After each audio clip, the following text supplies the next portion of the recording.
contained within the DNA in different ways. Some parts of the DNA in one cell will be active, but not in another. This genetic information is encoded within the letters or bases of our DNA sequence. Inside our cells, DNA is wrapped around proteins called histones. The DNA can be loose, allowing genes to be switched on, or it can be tight, causing genes to be switched off. One of the ways genes can be switched off is by adding tiny chemical tags called methyl groups, shown here as bright particles. Here the enzyme DNMT attaches to the DNA and a methyl group is transferred to a cytosine base that has rotated out from the DNA strand. This process called methylation mainly occurs where cytosine is followed by guanine or CP of methylation.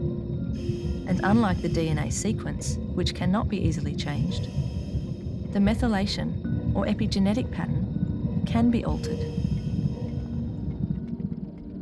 Methylation and demethylation of DNA occurs in a delicate balance that is potentially influenced by environmental triggers such as diet or disease to affect gene expression. Here we see the enzyme TET binding to methylated DNA and causing a chemical change to the methyl tag. In cancer, the pattern of methylation changes. The DNA becomes highly disorganized as methyl groups are added and removed from the DNA. This causes some genes that should be off to be switched on, and some genes that should be on to be switched off.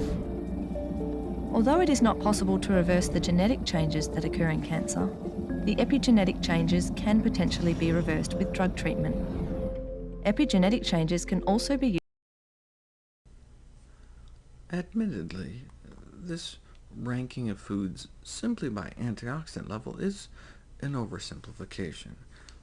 As reviewed recently in the Annals of the New York Academy of Sciences, from beans to berries and beyond, teamwork between plant chemicals for protection of optimal health.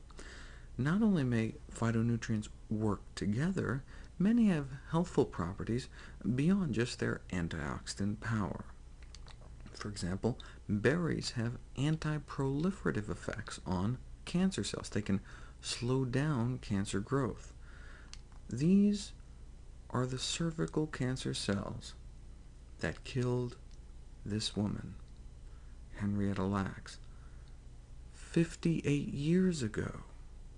And they're still growing, still multiplying nearly 6 decades later.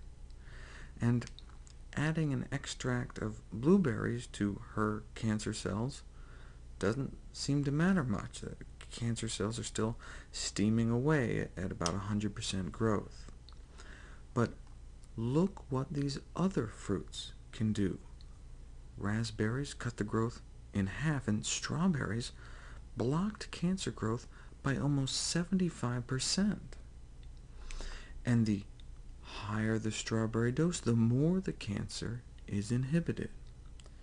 But which works better? Conventional strawberries or organic strawberries? At every single concentration and in every single variety, organic beat out conventional. Remember, lower growth is better. And this was for both human colon cancer cells and human breast cancer cells. Now, we don't have to necessarily eat the berries themselves for their benefits. We can eat the liver, eyes, or brains of berry-fed pigs, but I'd stick with the berries.